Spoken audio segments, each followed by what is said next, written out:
परमात्मा तख्त पर विराजमान है, सिंहासन पर विराजमान है, मनुष्य दृश्य अपने ही उनिहार है, अपना सृजनहार। महापुरुषों ने जिनको भगवान मिले हैं, जिन महापुरुषों के हृदय कर दास नाम गिनाता है, उनके शुभ नाम आपको सुनाता है। फिर सुना देता हूं क्योंकि महापुरुषों के नाम लेने से पुण्य लगते हैं। आदरणीय मुल्कदास साहिब जी को, आदरणीय धर्मदास साहिब जी को, आदरणीय मुल्कदास साहिब जी को, आदरणीय नानक साहिब जी को, सिख धर्म के प्रवर्तक को, आदरणीय दादू साहिब जी को, आदरणीय गरीबदास साहिब जी गांव छुडानी जिला झज्जर हरियाणा वाले को, आदरणीय गीसादास साहिब जी गांव खेखड़ा जिला बागपत हो गया है उत्तर प्रदेश वाले को, आदरणीय स्वामी रामानंद जी काशी के पंडित ब्राह्मण थे, विद्वान कहलाते थे। परमात्मा उनको मिले, सचखंड दिखाया, फिर वापस छोड़ा। इन सभी महापुरुषों को परमात्मा ऐसे ही मिले हैं जैसे उनके गुण हैं, उनको आकर मिलते हैं और फिर उन अपने से परिचित करा करके जहां परमात्मा रहते हैं उस सारी व्यवस्था को दिखा करके फिर वापस छोड़ते हैं बॉडी में, ताकि ये मेरे गवाह बने, एफिडेविट लिख दें ये कि कैसा है भगवान। तो आदरणीय गरीबदास साहिब जी ने कहा कि हमरे ही उनिहार है अपना सृजनहार। उनिहार माने हमारे जैसी उसकी आकृति है, ऐसा उनका आकार है अपने सृजनहार का। तो इस प्रकार वो परमात्मा मनुष्य दृश्य है। वहां एक बहुत बड़ा गुम्बद बना हुआ है, मंदिर नुमा। उसके सेंटर में परमात्मा का तख्त है, सिंहासन है, सिर पर छत्र है। जैसे आप इस दास के ऊपर ये आर्टिफिशियल बना रखा भक्तों ने, ये देख रहे हो। और परमात्मा का वहां प्रकाश जो पूरे शरीर का बहुत ज्यादा है।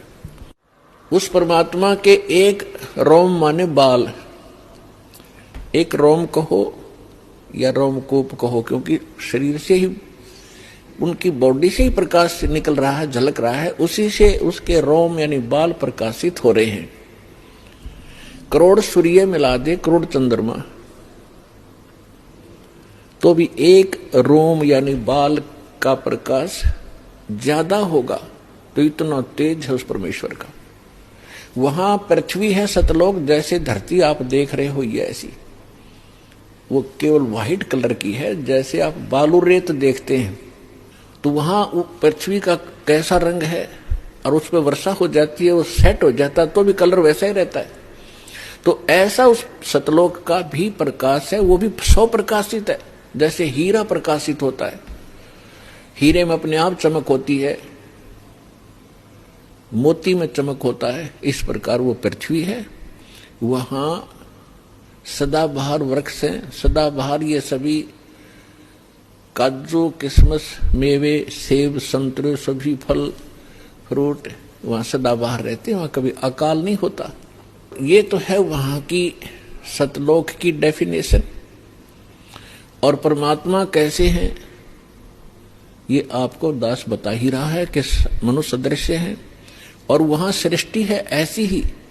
ये तो डुप्लीकेट है जो यहां बनाए गए हैं, ये मिट्टी के शरीर, ये तो उसकी तुलना में एक खिलौने और मिट्टी से बने हुए हैं।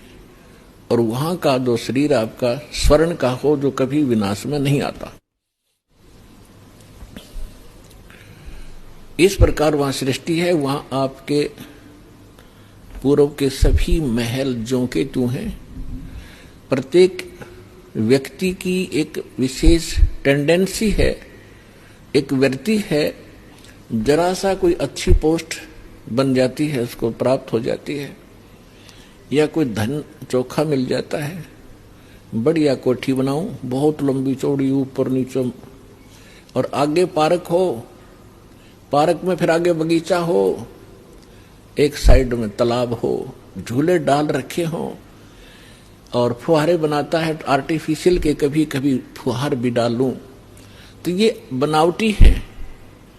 अच्छा, यहां तो एक और समस्या है, ये सारा कुछ किसी ने बना भी लिया तो 36 टेंशन साथ लिए रहता वो, उस घूम रहा है बगीचे में और टेंशन है कहीं और, ये बिगड़ गया काम, वो बिगड़ गया काम, ऐसे ना हुआ वैसे हो जाएगा। तो उसने वहां एक डुप्लीकेट बना भी लिया तो भी उसका सुख प्राप्त नहीं है उसको व्यक्ति को। और सतलोक के अंदर ऐसे ही बहुत लंबे चौड़े प्रत्येक प्राणी के अलग अलग महल हैं। वहां आपका परिवार होगा। आपको कितने अच्छे लगते हैं अपने माता पिता, भाई बहन, अंकल चाचे ताऊ और बच्चे, रिलेटिव। और यहां ठीक है अच्छे तो लगेंगे क्योंकि अच्छे हैं, और कल मृत्यु हो जा, टक्कर मारते रहो, कभी भी जीवन में आप उनको नहीं देख सकते फिर। तो ये अच्छा लगते हुए भी व्यर्थ है।